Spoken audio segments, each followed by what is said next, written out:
the storm outside. How long can I stay with you? Not long, I fear. Whit served himself a bowl of stew. 20 minutes or so. I have to go back out into that. Yes, I'm afraid it's going to get worse, Kaladin. I'm sorry. Worse than this? Unfortunately. I'm not strong enough, Whit. It has all been a lie. I've never been strong enough. Whit took a bite of his stew. He nodded. You agree? You know better than I what your limits are. It's not such a terrible thing to be too weak. Makes us need one another. I should never complain if someone recognizes their failings, though it might put me out of a job if too many share your wisdom, young Bridgman. And if all of this is too much for me, if I can't keep fighting, if I just stop, give up. Are you close to that? Yes. Then best eat your stew. A man shouldn't lie down and die on an empty stomach. Kaladin waited for more, some insight or encouragement. Whit merely ate, and so Kaladin tried to do the same. Though the stew was perfect, he couldn't enjoy it, not while knowing that the storm awaited him, that he wasn't free of it, that it was going to get worse. Whit, do you maybe have a story you could tell me? Whit froze, spoon in his mouth. He stared at Kaladin, lowering his hand, leaving the spoon between his lips, before eventually opening his mouth to stare slack-jawed, the spoon falling into his waiting hand. What? Why are you so surprised? Well, it's simply that, I've been waiting for someone to actually ask. They never seem to. He grinned, then leaned forward. There is an inn that you cannot find on your own. You must stumble across it on a misty street, late at night, lost and uncertain in a strange city. The door has a wheel on it, but the sign bears no name. If you find the place and wander inside, you'll meet a young man behind the bar. He has no name. He cannot tell it to you should he want to. It's been taken from him. But he'll know you, as he knows everyone who enters the inn. He'll listen to everything you want to tell him, and you will want to talk to him. And if you ask him for a story, he'll share one, like he shared with me. I will now share it with you. All right. Hush! This isn't the part where you talk. Whit settled in, then turned his hand to the side with a curt gesture, palm up. A cryptic appeared beside him, forming as if from mist. This one wore a stiff robe like they did in Shadesmar, the head a lacy and intricate pattern, somehow more fine and graceful than that of Shallan's pattern. The cryptic waved eagerly. Kaladin had heard that Whit was a lightweaver now, but he hadn't been surprised. He felt he'd seen Whit lightweave long ago. Regardless, he didn't act like he was in one of the Radiant Orders. He's just, well, Whit. This story is a meaningless one. You must not search for a moral. It isn't that kind of story, you see. It's the other kind of story. The cryptic held up a flute, and Kaladin recognized it. Your flute. You found it? This is a dream, idiot. It's not real. Oh, right. I'm real, not imaginary at all. Unfortunately, I am irrational. She began to play the flute, moving her fingers along it. Kaladin wasn't certain what she was doing to produce the sounds. She didn't have lips. This story is called The Dog and the Dragon. The what and the what? Or is this not the part where I speak yet? You people. A dog is a hound, like an axe hound. Whit held up his palm, and a creature appeared in it, four-legged and furry, like a mink, only larger and with a different face shape. It's funny. You can't realize humans will selectively breed for the same traits regardless of the planet they're on. But you can't be amazed at the convergent examples of domestication across the Cosmere. You can't know any of this because you live on a giant ball of rock full of slime where everything is wet and cold all the time. This is a dog, Kaladin. They're fluffy and loyal and wonderful. This, on the other hand, is a dragon. A large beast appeared in his other hand, like a chasm fiend, except with enormous outstretched wings and only 4 legs. It was a brilliant pearlescent color, with silver running along the contours of its body. It also had smaller chitinous bits than a chasm fiend. In fact, its body was covered with little pieces of carapace that looked smooth to the touch. It stood proud, with a prominent chest and a regal bearing. I know of just one on Roshar, and she prefers to hide her true form. This story isn't about her, however, or any of the dragons I've met. In fact, the dragon is barely in the story, and I'd kindly ask you not to complain about that, because there's really nothing I can do about it, and you'll only annoy Design. I get annoyed easily. It's endearing. No, it's not. It's endearing. To everyone but him. I drew up a proof of it. Kaladin noted that the music continued playing as she spoke, and the way she moved her fingers on the flute seemed completely random. One day, the dog saw the dragon flying overhead. Which sent the illusory dragon soaring above his hand. The dog marveled, as one might expect. He had never seen anything so majestic or grand. The dragon soared in the sky, shimmering with iridescent colors in the sunlight. When it curved around and passed above the dog, it called out a mighty challenge, demanding in the human tongue that all acknowledge its beauty. The dog watched this from atop a hill. Now, he wasn't particularly large, even for a dog. He was white, with brown spots and floppy ears, not of any specific breed or lineage, and small enough that the other dogs often mocked him. He was a common variety of a common species, of a common animal that most people would rightfully ignore. But when this dog stared at the dragon and heard the mighty boast, he came to a realization. Today, he had encountered something he'd always wished for but never known. Today, he'd seen perfection and had been presented with a goal. From today, nothing else mattered. He was going to become a dragon. Hint. That's impossible, Kaladin. A dog can't become a dragon. Design! What did I tell you about spoiling the ending of stories? Something stupid, so I forgot it. Design's pattern burst outward like a blooming flower. Don't spoil stories. That's stupid. The story is really long. He needs to hear the ending so he'll know it's worth listening all the way. That's not how this works. It needs drama, suspense, surprise. Surprises are dumb. He should be informed if a product is good or not before being asked to commit. Would you like a similar surprise at the market? Oh, you can't buy a specific food. You have to carry a sack home, cut it open, then find out what you bought. Drama. Suspense. Wit gave Kaladin a beleaguered look. I have bonded with a literal monster. He made a flourish, and a light weaving appeared between them again, showing the dog on a hilltop covered in grass that looked dead since it didn't move. The dog was staring upward at the dragon, which was growing smaller and smaller as it flew away. The dog sat upon that hilltop through an entire night and day, staring, thinking, dreaming. Finally, he returned to the farm where he lived among others of his kind. These farm dogs all had jobs, chasing livestock or guarding the perimeter, but he, as the smallest, was seldom given any duty. Perhaps to another this would be liberating. To him, it had always been humiliating.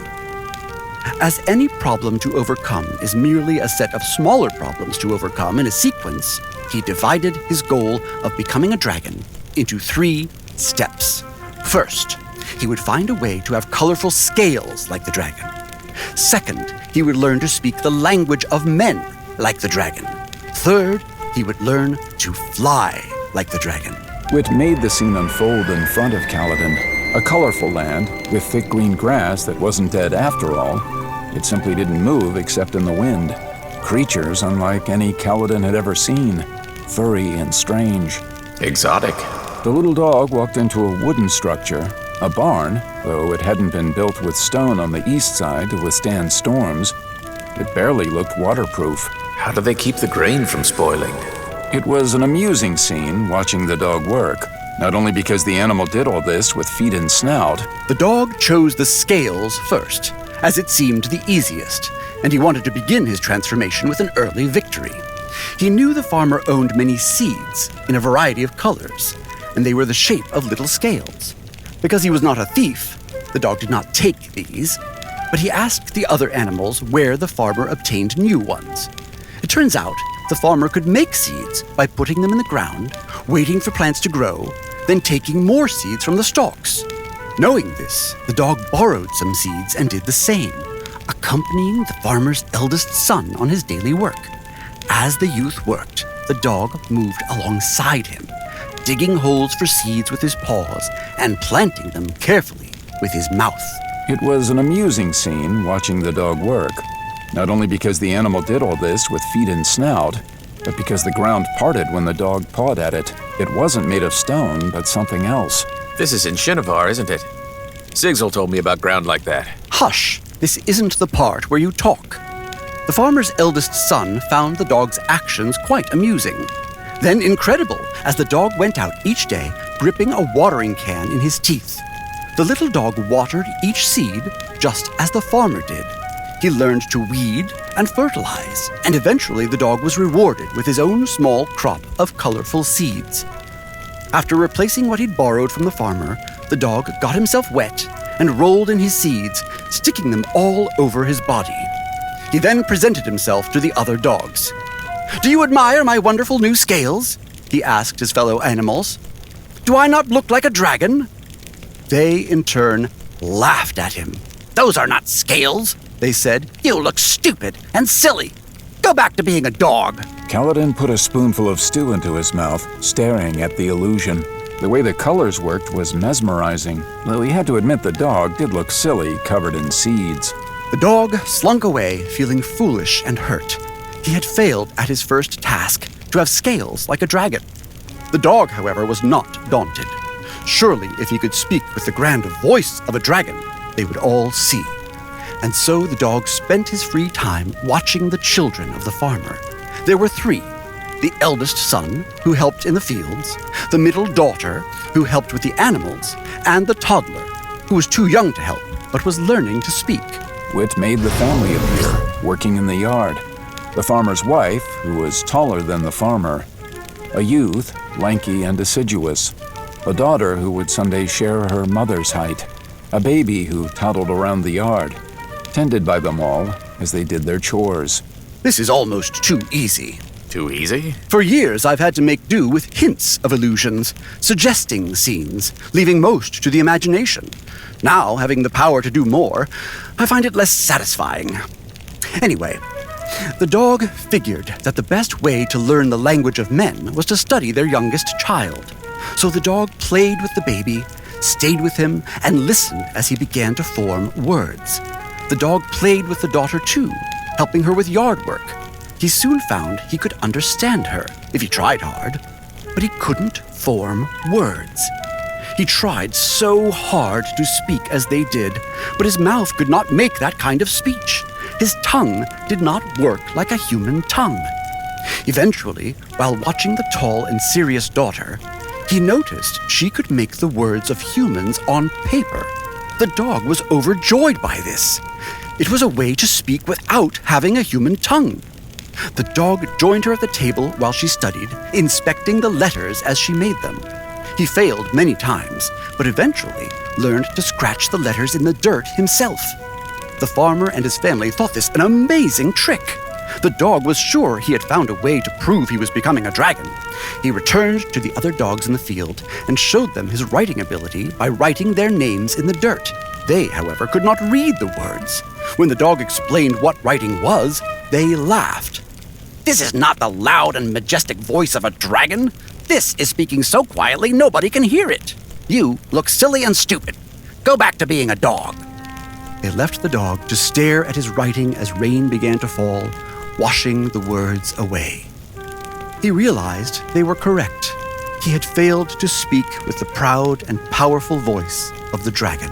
The image of the dog in the rain felt far too familiar to Kaladin, far too personal. But there was still hope. If the dog could just fly.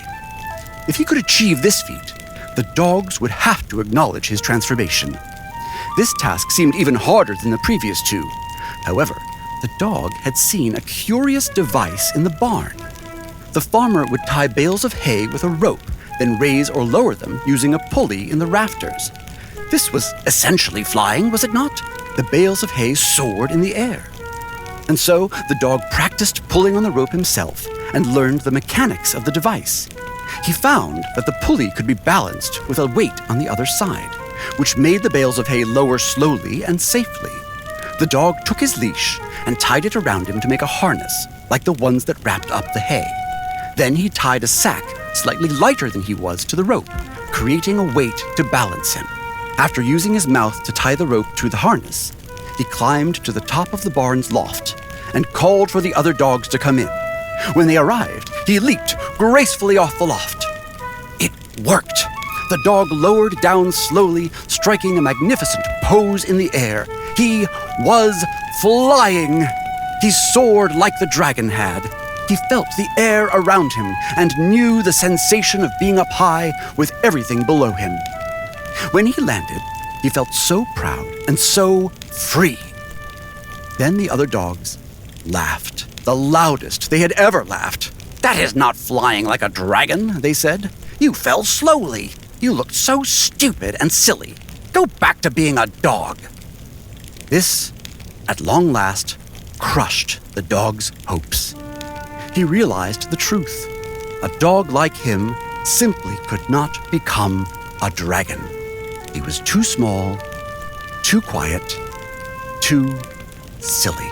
Frankly, the sight of the dog being lowered on the rope had looked a bit silly. They were right. That wasn't flying. Wit nodded. Oh. Is this the place where I talk? If you wish. I don't wish. Get on with the story. Wit grinned, then leaned forward, waving in the air and making the sounds of shouting come from a distant part of the illusion, not yet visible. What was that? The dog looked up, confused. He heard noises, sudden shouting, yells of panic. The dog raced out of the barn to find the farmer and his family huddled around the small farmyard well, which was barely wide enough for the bucket. The dog put his paws up on the edge of the well and looked down. Far below, in the deep darkness of a hole, he heard crying and splashing. Kaladin leaned forward, staring into the darkness. The littlest child of the farmer and his wife had fallen into the well and was drowning. There was nothing to be done. Or was there?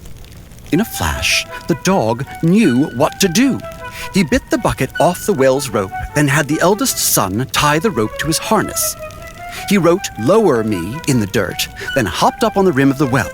Finally, he threw himself into the well as the farmer grabbed the crank. Lowered down on this rope, the dog flew into the darkness. He found the baby all the way underwater, but shoved his snout in and took hold of the baby's clothing with his teeth. A short time later, when the family pulled him back up, the dog appeared holding the littlest child, wet, but very much alive. That night, the family set a place for the little dog at their table and gave him a sweater to keep him warm, his name written across the front with letters he could read. They served a feast with food the dog had helped grow. They gave him some of the cake celebrating the birthday of the child whose life he had saved. That night, it rained on the other dogs, who slept outside in the cold barn, which leaked. But the little dog snuggled into a warm bed beside the fire, hugged by the farmer's children, his belly full. And as he did, the dog sadly thought to himself, "I could not become a dragon. I am an utter and complete failure." The end. Wit clapped his hands, and the images vanished. He gave a seated bow.